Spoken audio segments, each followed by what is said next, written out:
అందరికీ నమస్కారం అండి. Welcome to our channel. ప్రభుత్వ ఉద్యోగుల కొత్త పీఆర్‌సీకి సంబంధించి ఇంపార్టెంట్ అప్డేట్. 3% కాదు 6% ఇంక్రిమెంటు, కేంద్ర ఉద్యోగుల జీతాల్లో భారీ మార్పు అని చెప్పేసి ఒక ఇంపార్టెంట్ అప్డేట్. సో, 6% కనుక వార్షిక పెంపు వస్తే జీతం ఎంత పెరుగుతుందో తెలుసా? కేంద్ర ఉద్యోగులకు బంపర్ న్యూస్. అదే జరిగితే 10 ఏళ్లలో 20,00,000 అదనపు ఆదాయం. కేంద్ర ప్రభుత్వ ఉద్యోగుల పెన్షనర్లకు బిగ్ అలర్ట్. 8వ వేతన సంఘం అమలుపై లక్షలాది మంది ఉద్యోగులు ఎన్నో ఆశలు పెట్టుకున్నారు. ఈ నేపథ్యంలో ఉద్యోగుల కనీస వేతనం, ఫిట్మెంట్ ఫ్యాక్టర్ పెంపుతో పాటుగా ఇప్పుడు వార్షిక ఇంక్రిమెంట్ రేటు కూడా పెరుగుతుందా అనే అంశంపై తీవ్ర చర్చనీయాంశంగా మారింది. ప్రస్తుతం భాగస్వాముల అభిప్రాయాలను 8వ వేతన సంఘం సేకరిస్తూ సమావేశాలు నిర్వహిస్తుంది. సుమారు 2027 నాటికి రిపోర్టు సమర్పించనుంది. ఉదాహరణకు వార్షిక ఇంక్రిమెంట్‌ను ప్రస్తుతం 3% నుంచి 6%కి పెంచితే ఒక ఉద్యోగికి 10 ఏళ్లలో కనీస వేతనం భారీగా పెరుగుతుంది.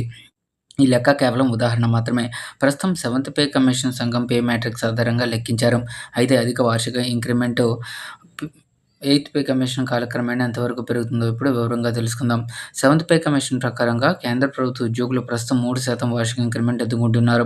సో, 8వ వేతన సంఘానికి సమర్పించిన తమ సిఫార్సులలో ఉద్యోగ సంఘాలు ప్రస్తుతం 3% నుంచి కనీసం ఏడాదికి 6%కి పెంపును కోరాయి. ఏడాదికి 6% పెంపుతో కాలక్రమేణా కేంద్ర ప్రభుత్వ ఉద్యోగుల జీతాల్లో భారీగా పెరుగుదల ఉంటుందని భావిస్తున్నారు. అయితే వేతనాల పెంపుపై ఉద్యోగ సంఘాల డిమాండ్. సంయుక్త సంప్రదింపుల యంత్రాంగం, జాతీయ మండలి, అఖిల భారత రక్షణ ఉద్యోగుల సమైక్య, జాతీయ తపాలా సంస్థల సమైక్య అన్ని వార్షిక ఇంక్రిమెంట్‌ను 6%కి పెంచాలని సూచించాయి. భారతీయ రైల్వే పర్యవేక్షకుల సంఘం వార్షిక ఇంక్రిమెంట్‌ను 5%కి పెంచాలని డిమాండ్ చేస్తుంది. అఖిల భారత నూతన పెన్షన్ పథకం ఉద్యోగుల సమైక్య వార్షిక ఇంక్రిమెంట్‌ను 7%కి పెంచాలని సిఫార్సు అయితే చేసింది. ఆన్‌లైన్ రిపోర్టుల ప్రకారంగా ఎయిత్ పే కమిషన్ 2.1 ఫిట్మెంట్ ఫ్యాక్టర్‌ను ఖరారు చేసి వార్షిక ఇంక్రిమెంట్ రేటును 3% నుంచి 6%కి పెంచితే రాబోయే 10 ఏళ్లలో ఉద్యోగుల వేతనాలు ఎలా పెరుగుతాయో ఇప్పుడు లెక్కల వారీగా పరిశీలిద్దాం. సో, లెవెల్ 1 చూసుకున్నట్లయితే 18,000 ప్రాథమిక జీతం 37,800. 10 ఏళ్లలో మొత్తం చెల్లింపు 3% వార్షిక జీతానికి 52,00,000 అవుతుందండి. 6% వార్షిక జీతానికి 59,78,000 అవుతుంది. సో, 10 ఏళ్లలో అది కనీస 6% వార్షిక జీతానికి సంబంధించి 7,78,793 అయితే అవుతుంది.